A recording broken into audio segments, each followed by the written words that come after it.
No, Dearbeck, wow, what a game. In your first classical encounter against Magnus Carlsen, you defeat him with the black pieces. Congratulations. And let's talk about the game. Let's maybe start with the opening. You played quite enterprisingly when you chose to go for this whole e5 setup. Yeah, the game was very interesting. Yeah, he played first move c4, which I expected less. Yeah, I chose symmetrical English, I think, and then he played bishop e2, which is a very, very rare line. So yeah, I think I got a reasonable position after the opening.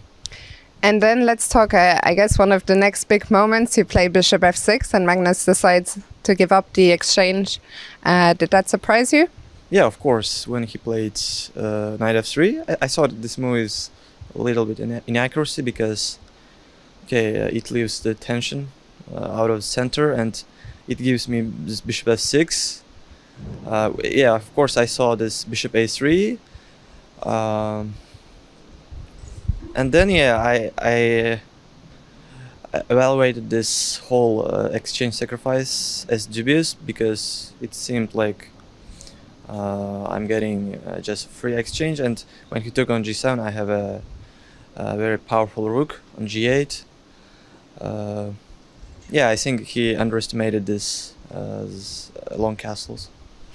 Still, even after that, things were far from clear. Yeah. Maybe talk us through the next critical moments until we eventually got to the queen endgame. Yeah, when I played bishop g4, he could have played knight d4. This was my main variation. Knight d4, knight takes d4, e takes d4, and then queen b6, bishop c5, queen h6. I thought this is this might be unclear, or maybe black is a little bit better. So yeah, this was a critical moment, and when he played knight e1, yeah, I thought this is just really bad. And the queen ending with the extra pawn, did you always feel it was winning, or what were your thoughts? I think it's theoretically it's drawn, but in our game it was his king was on f2, while if white plays king somewhere between the h7 and g7, it's always draw, but he never had a chance to get this. So yeah, it's very tough endgame. I think maybe objectively it might be still be a draw, but it's very almost impossible, I think. Would you say this was the biggest victory in classical chess of your life?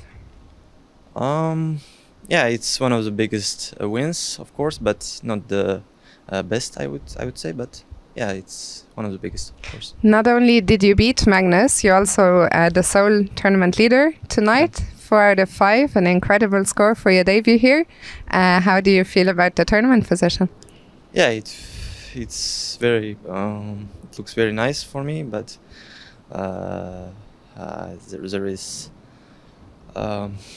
8 rounds ahead, so it's a whole tournament is ahead, so I can't say anything about it. Finally, let's talk about the venue today. Tata Steel on tour. We're playing inside the beautiful Ajax Stadium. How did you like it here? Oh yeah, it's very nice. I was very surprised that the stadium is so big, and yeah, I've always watched the Ajax games when they played in a Champions League, and when they beat, I'm not sure, but I think I saw the game that when they beat Real Madrid here. And the playing hall also different, you know, with the spectators, surrounded by spectators on each side, the blue lights. Did it feel special in any way to be playing there? Yeah, it felt very nice. It was very unusual atmosphere in the playing hall. Yeah, of course. It was too much tension with the spectators looking at my board and other boards. So, yeah. Well, great to hear you had a good time here, and congrats once again on a really incredible result, and best of luck for tomorrow. Thank you.